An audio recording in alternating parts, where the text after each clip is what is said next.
Magandang hapon po. Magandang hapon po.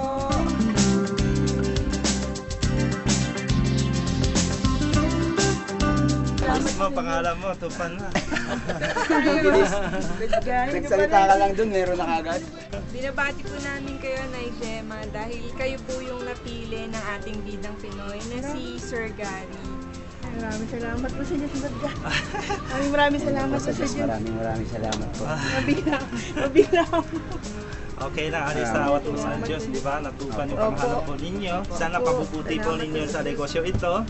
Pagka sa tumating pakakataon, gamitin ninyo yung mga ito, yung kumikita, babalik sa mga tulong sa mga mga may kailangan, gamitin sa mabuti din. Sana po ay laging magsilbing inspirasyon sa atin ang isang kagaya ni Sir Gary para magpatuloy na magbigay ng pag-asa sa ating mga kasambahay na magsimula para sa isang negosyo. Marami pong salamat. Salamat po sa Diyos. Salamat. Sigurado na buhayan na naman kayo ng pag-asa mga kasambahay sa storya ng ating bidang Pinoy na aming ibinahagi.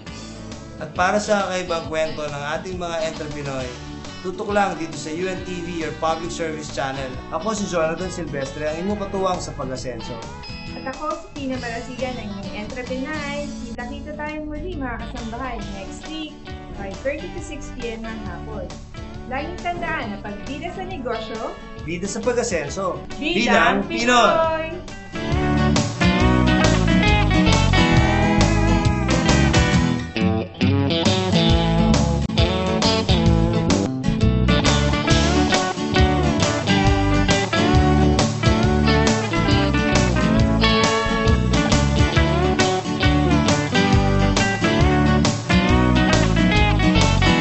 Salamat po sa amin.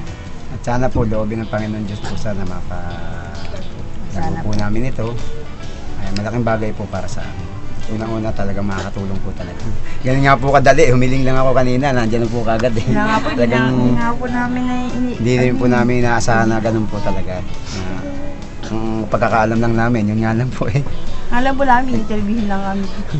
Patungkol sa anniversary. Salamat po unang-una siyempre sa Panginoon Diyos. Handa po kami tumulong, maski po talagang, yun nga po, maski nga po wala kaming hanap buhay na maayos eh. Awat tulong nakapagbigay naman din po kami sa mga iba. Lalo na po sana, umunlad po ito para po maibahagi din namin sa iba at makakuha po tayo ng marami pang mga taong gustong magnegosyo, malay nyo, mabigyan niya rin, maski pa paano.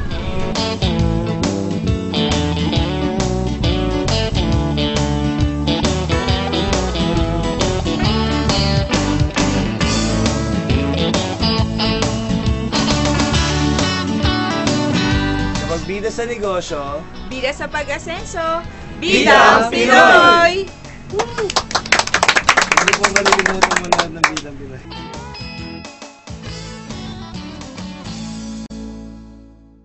Next week, kilalanin at alamin ang inspiring nego kwento ng ating susunod na Bidang Pinoy. Ang Panginoon Diyos ang siya nagbibigay ng biyaya. Lalo't kung ikaw diretso sa ginagawa mo. At kilalanin natin ang pinakauna nating batang big time. High school pa lang ako, nag-business na ako. Kasi ang father ko may t-shirt printing business siya. So, pag may mga events sa school, ako yung nag-aahente. Ang lahat ng yan at marami pang iba dito lang sa Bidang Pinoy!